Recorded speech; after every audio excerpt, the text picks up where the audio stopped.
Okay, let's get started. Got a list here of some things to talk about, but it's time to jump in and get the estimate finished. I do have, as of today, on-screen takeoff individual licenses for everyone if you want them. So here's all the activation IDs, and I'll just bundle them in groups of 6 and post them on your team site. So you'll need to keep track of who uses which activation code. Now, I don't know if you'll need this client ID, but I'll put that up there also. Okay. You follow what I'm talking about? Is that a permanent license? You have to download on-screen takeoff, and then when you turn it on to use it, it's going to ask you for a license, and I'm giving you the licenses. I already heard mine. Is that the one that you can name the code and it only works when you have internet access? Or is this offline too? I don't know, you'll have to see. I think this is different. So the one you're talking about may only work, I think that's correct. I think the one you're using only works if you have an internet access or you're on the USM domain. That's what's on the setup. This will work at home or wherever. Okay. 30 days or 1 year. I told them the class goes till mid-May. I don't know if she if she put on how long it'll take. It may tell you when you activate it. We don't have to worry about it. It says it expires 5/15 right there.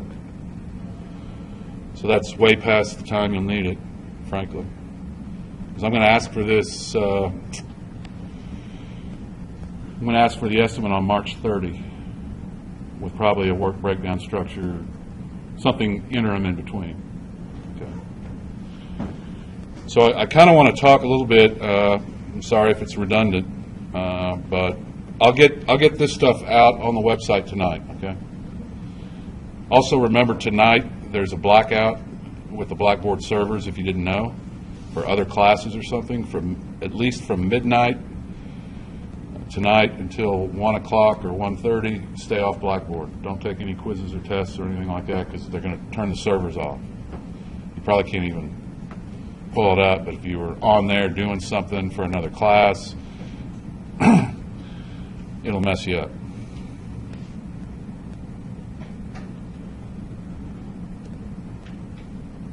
So sorry if it took a while to get those, but hopefully it'll help. And we've talked about work breakdown structure before, but I've been kind of thinking about how am I going to specify what I want from this estimate that I'm going to ask your teams for, and I'm starting to narrow it down, and I want to explain that tonight, okay? And give you some resources. When you look at the literature, the stuff that's on the interweb and stuff that I give you, there's really 2 types of work breakdown structures. One is deliverable oriented. So if you think of a work breakdown structure as a box connected to other boxes with other boxes underneath it, that's one way to show a work breakdown structure, but that's not what I have in mind. And deliverable oriented, what does that mean? Most industries besides construction think in terms of deliverable oriented. So if you've got a contract with someone to build anything, whether it's mobile phones or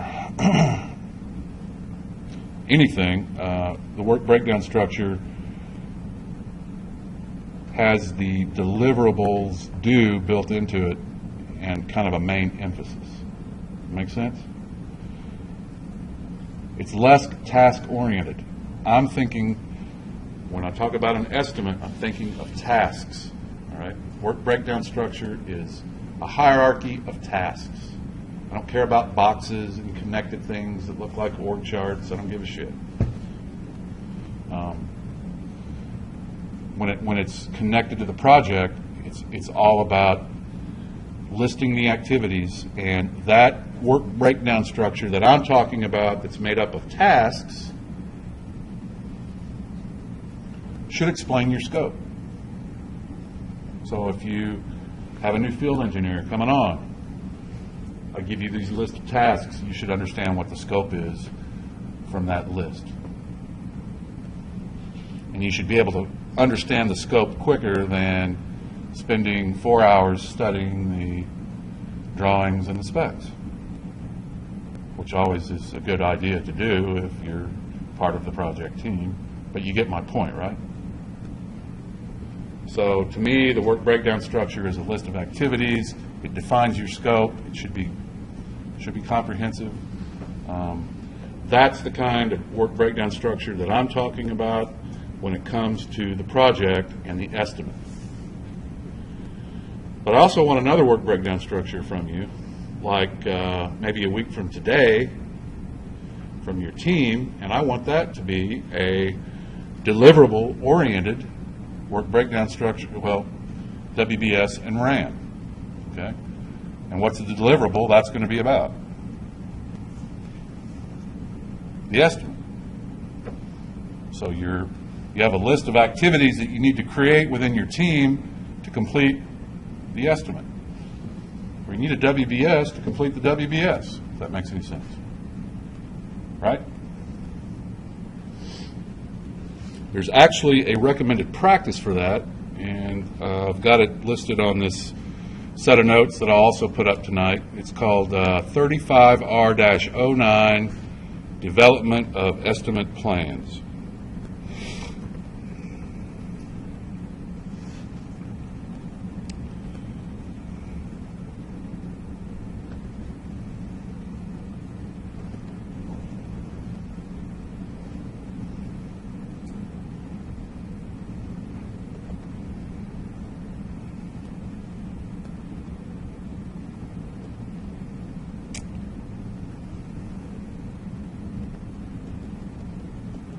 So I want you to read that. Won't take you very long. I'm going to lay about 4 recommended practices. I've already mentioned them before, but I'm going to lay them on you tonight, and I'm going to quiz you on them, by the end of the weekend or early next week. I don't really care if it's Sunday night or Tuesday night. I don't know if y'all are going to Mardi Gras, but I don't get to go, so I don't care. So I'm asking for some feedback. This is one of them, and it just talks about what you should do to plan how you're going to accomplish this deliverable to me within your team. It's almost a metaphor for what you're going to do the project, but this is real, not make-believe.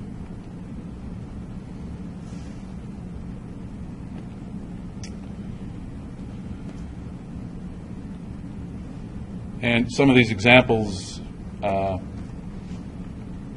very broad, but hopefully it'll give you an idea. Hopefully what I talk about tonight will give you some ideas. But who's going to cover these things in your estimate?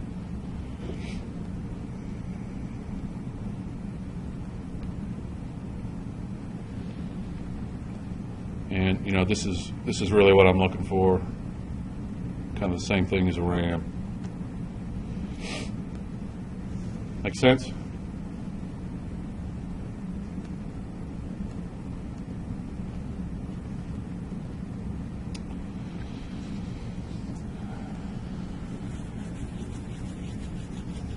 Okay, so you need to know what I'm going to ask for in an estimate. Most of you know the basic parts. I want you to get some words straight. I want the estimates to be in a particular format. And I can put up some more information on this. What I call price segments. I mean, ultimately you're coming up with a price to give to an owner, but before you do that, you've got to figure out what the costs are.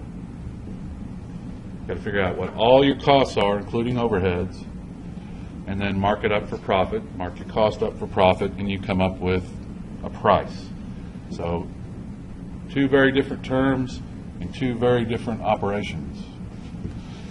So estimating has to do with cost. Price has to do with bidding or creating proposals and negotiating work. Not the same thing. Not the same thing. So if you're part of an estimating team in the real world, unless you're an executive in the company, you won't be applying price. You're going to figure cost. Now, sometimes there's a person called the chief estimator, and typically, not always, that's a VP. He's a vice president of the company. He knows about prices, competition, what the market will bear.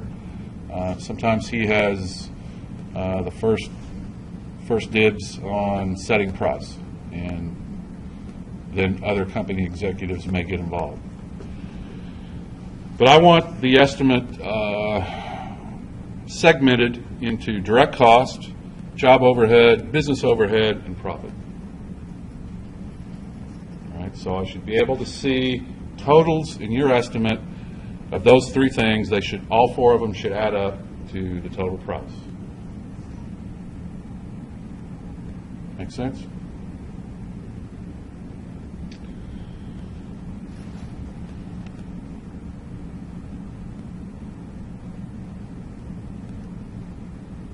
Then I want, at a minimum, these cost categories. Use my words, cost categories. So it has to do with cost. Right? And I want you to divide the cost into labor and labor burden, material and tax, equipment, subcontractors, and I'll give you an other category. This is the minimum. How could you go farther with the cost categories? How could I expand that list?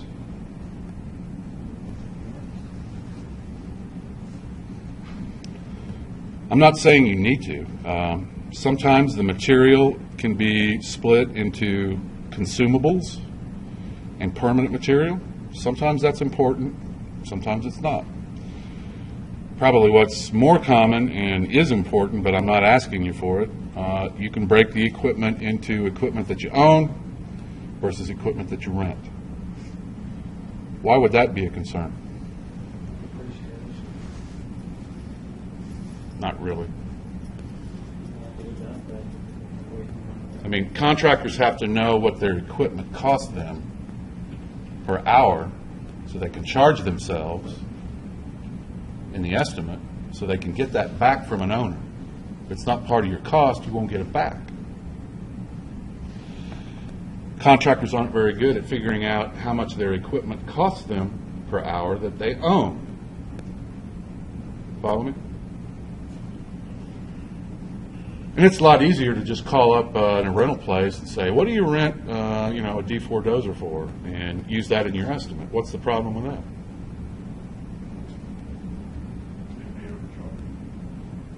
Absolutely. You've got a middleman's overheads and profit in there that is marked up to you.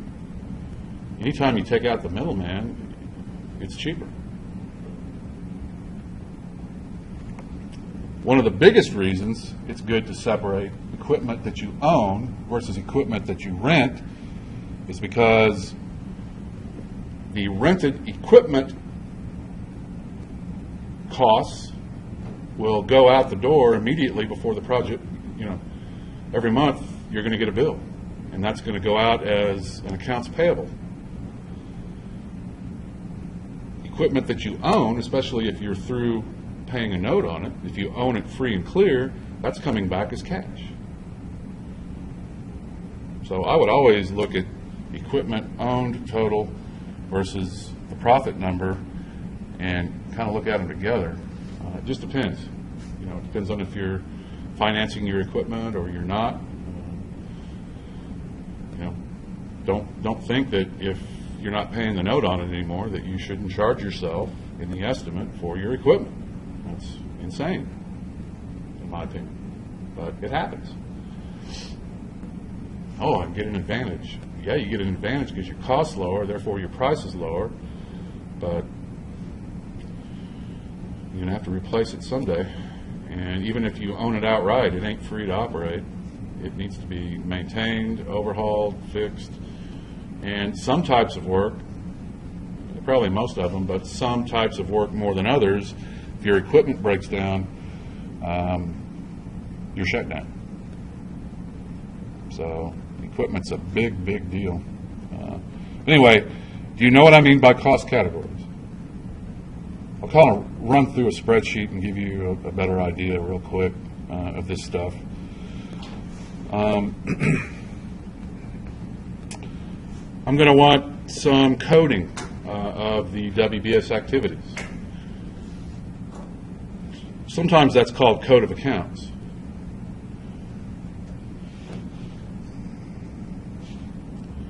What would be examples of index codes? Master format, uniformat. I'm going to want both.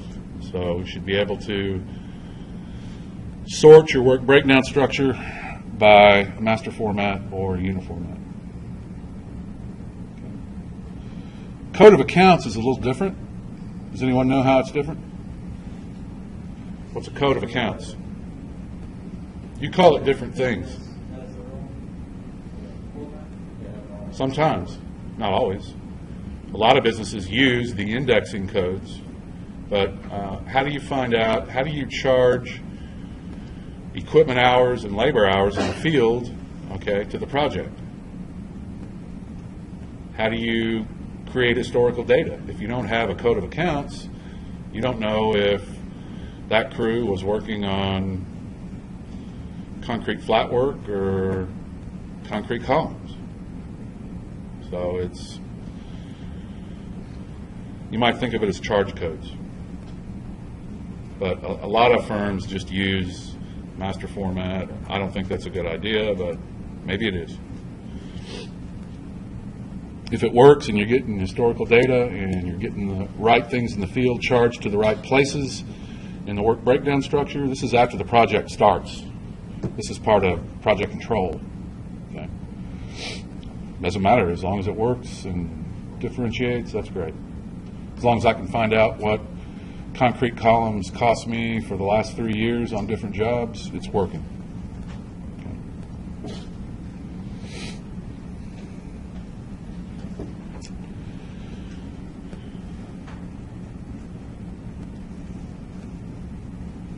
So if you're using a spreadsheet, this is giving you guidance on what I want. I'll go through it here in a minute.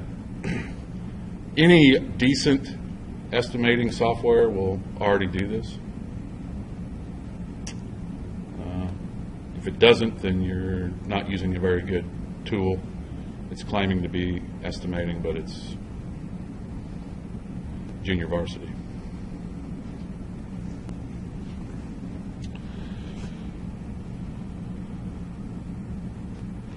And the other thing I've been wrestling with is when I look at your estimates, the different teams' work breakdown structures,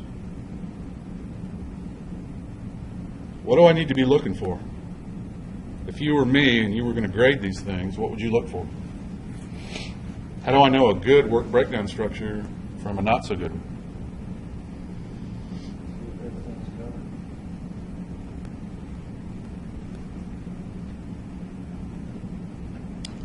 The answer was, is everything covered? And that's a great answer.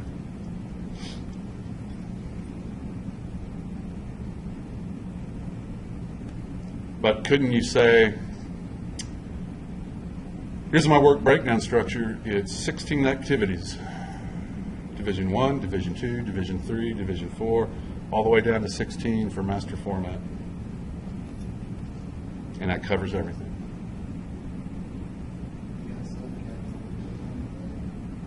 Yeah, but what if I'm being facetious here, but it's an extreme example, but I've seen everything. Been here 11 years, man.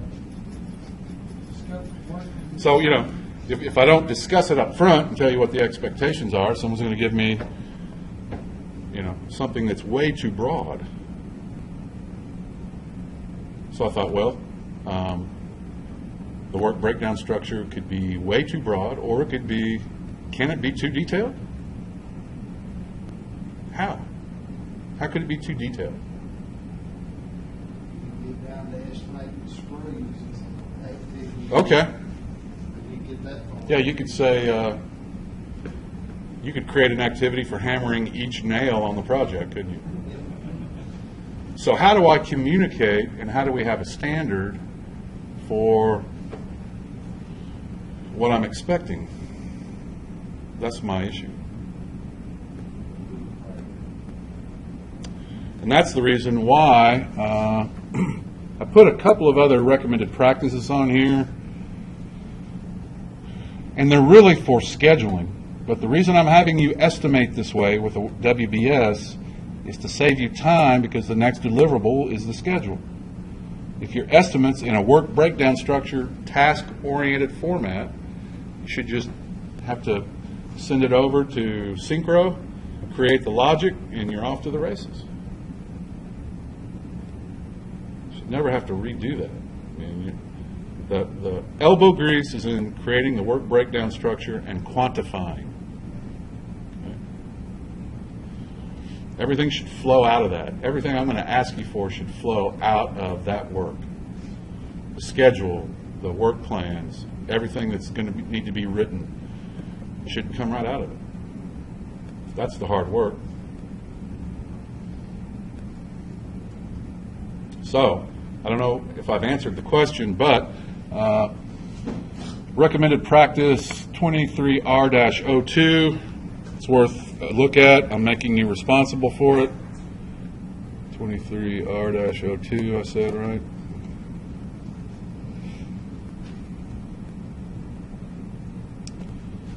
And it's about identification of activities. Doesn't really talk about the question I'm asking you. But the reason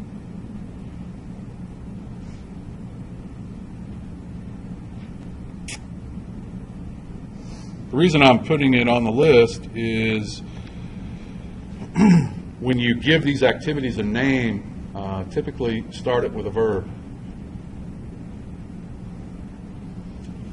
So instead of having activities for hammering each nail, all right,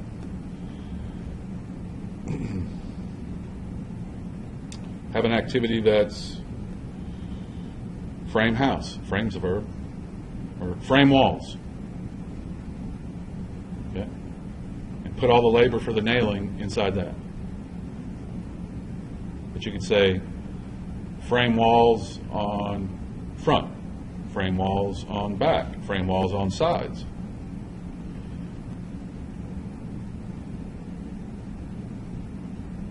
And why would you want to break it down like that, maybe? For the schedule.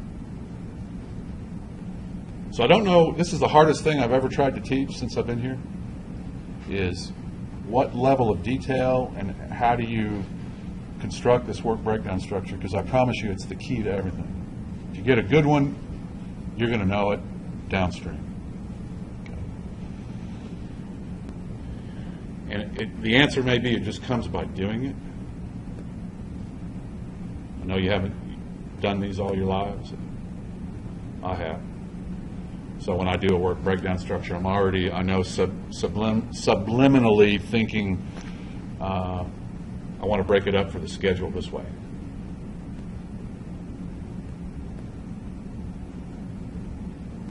And that's about all the direction I can offer. Please start your activity descriptions with a verb. Okay.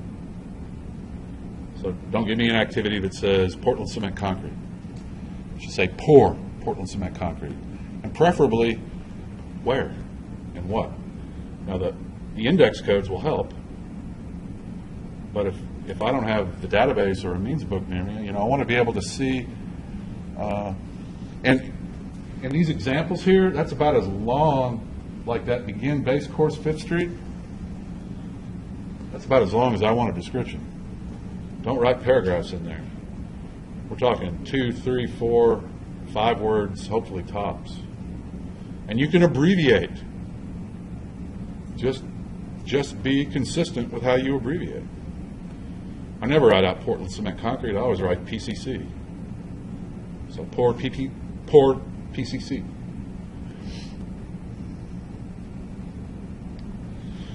All right, so that's why I threw 23R-02, identification of activities, into the mix. The other one is 27R-06.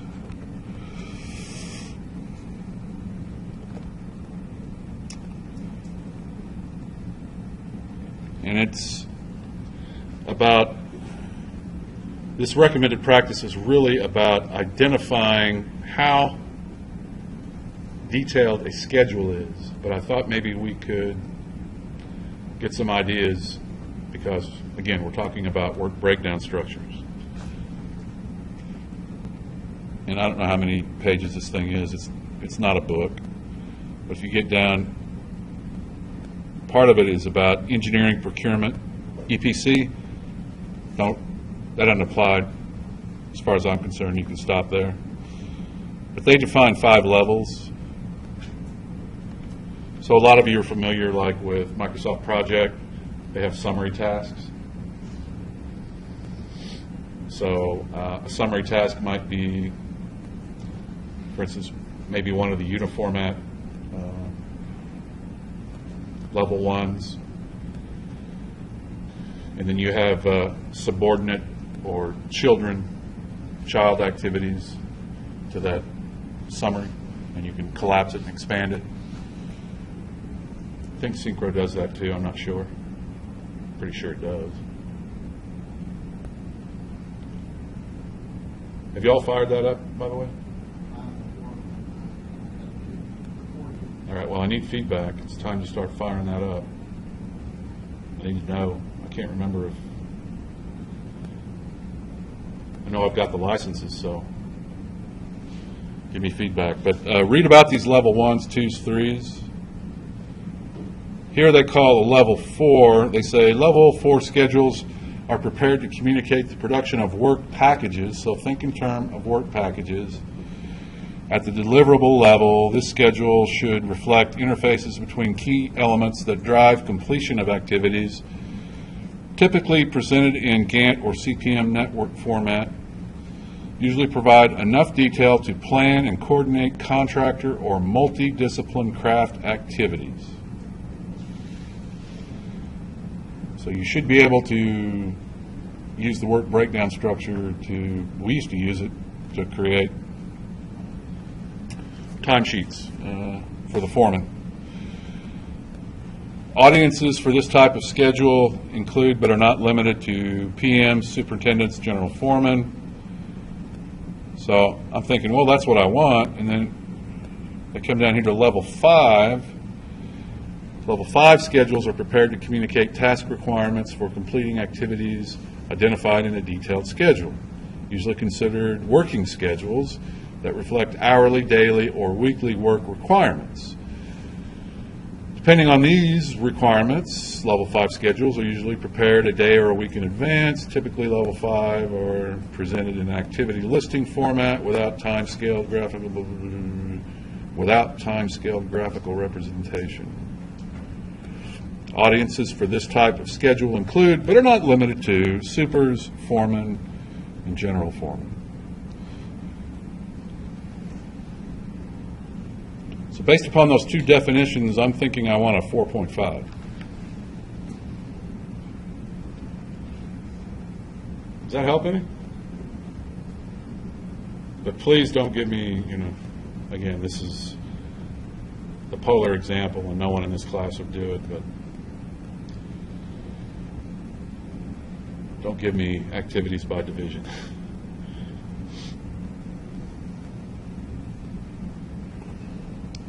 Questions on any of that?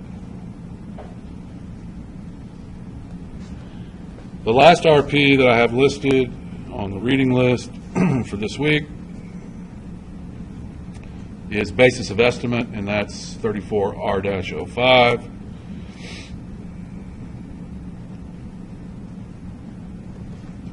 34R05.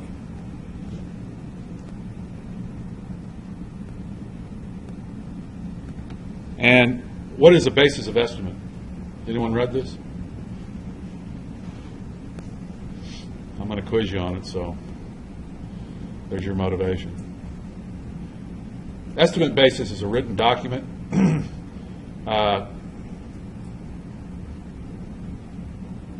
The larger the project, the more important it is. But it's a written document of how you develop the estimate. Think of it as a lab report.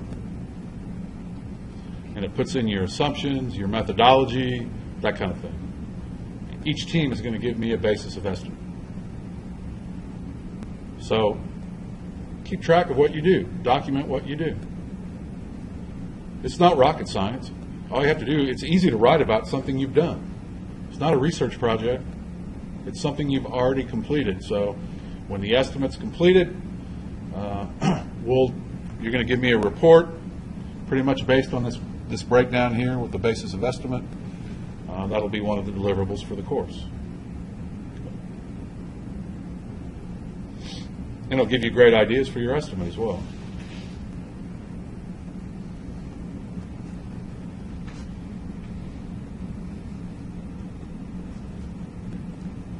Getting some funny looks. What you thinking? That's a funny look. It's like a coy wolf.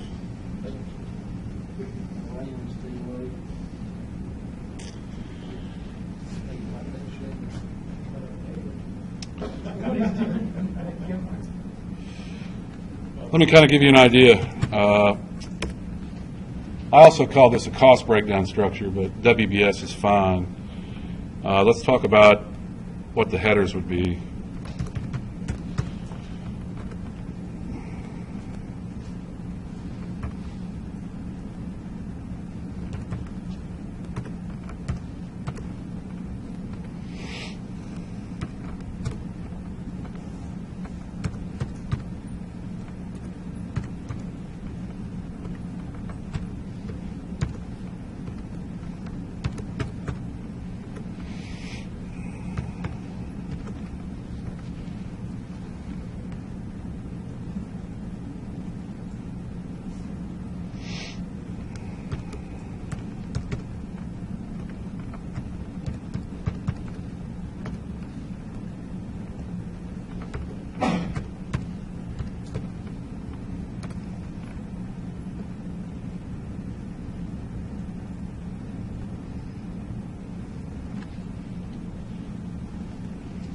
So this would be for direct cost, and there I have the,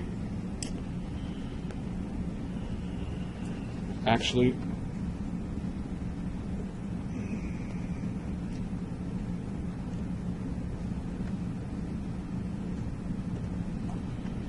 what will the code be? You probably need more than one code column.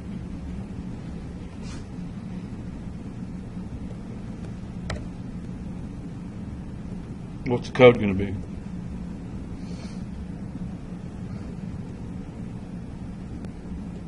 That hash format, new format code, that code,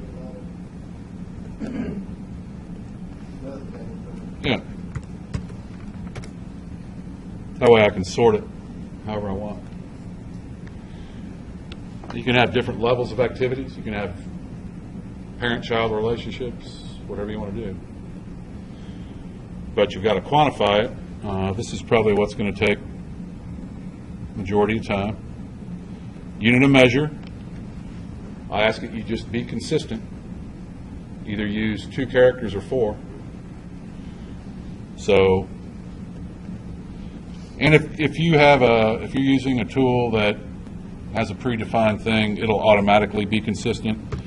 But do something like that, or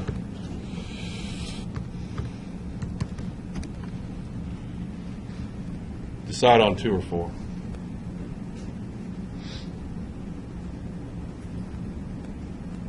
Know the difference between lump sum and each. And then here are my cost categories.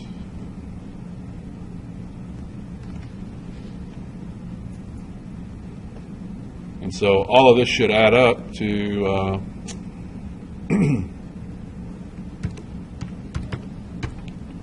a total.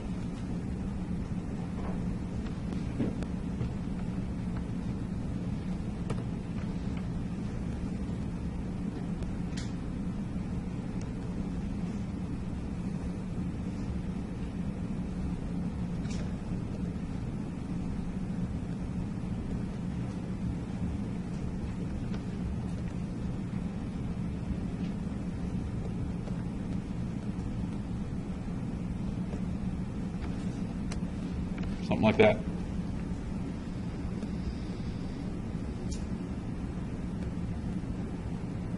Is that comprehensive?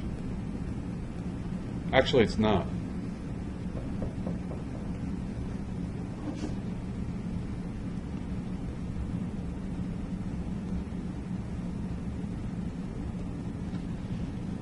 How can I have $7 without a quantity?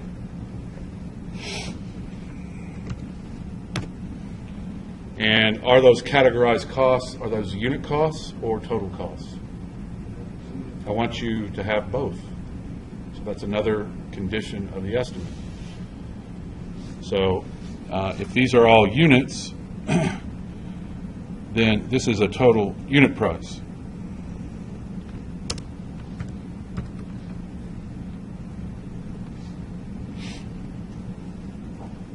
But what would the total cost be, not units, but total be for the labor?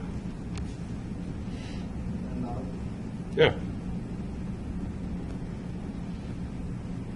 And the whole thing should be $7 times 10. That's the total, right?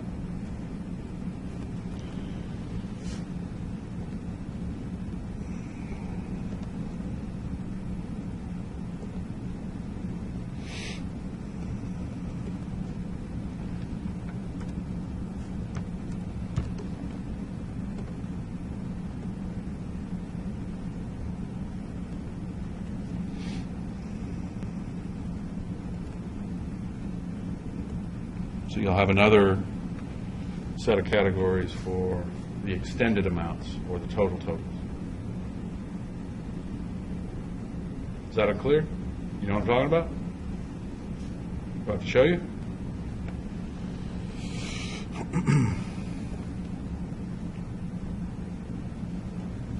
You can have them right next to each other or in a different section. I don't care how, as long as you have it.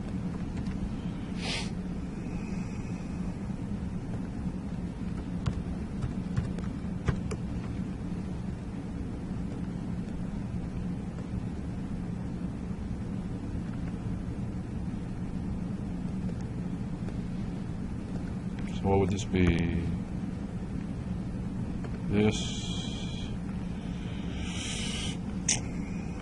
times that.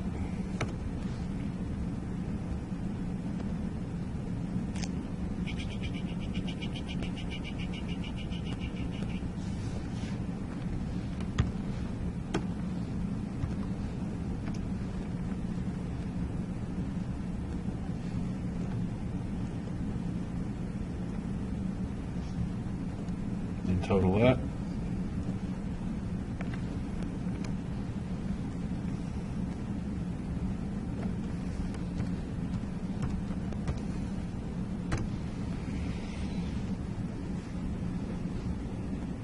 Good? I love it. Cool. When I used to teach estimating too,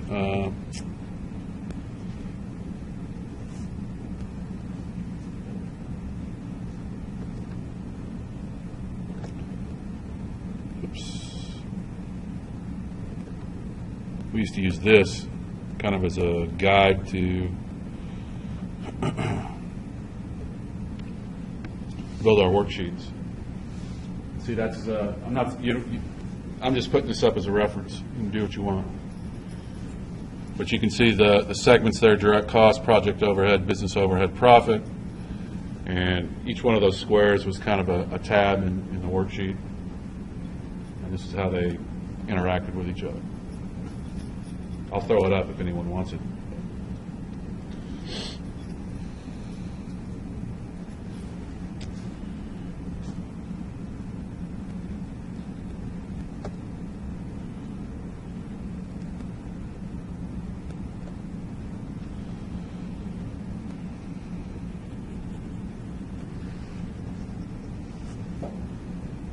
Questions?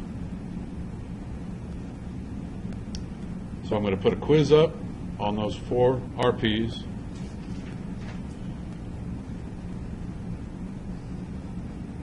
A week from today, I want a responsibility assignment matrix for your team's plan to complete the estimate.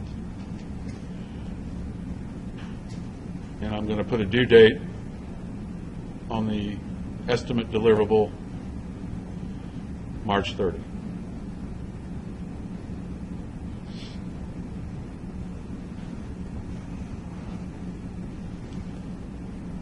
Probably in between then and March 30, I'll ask to look at some progress.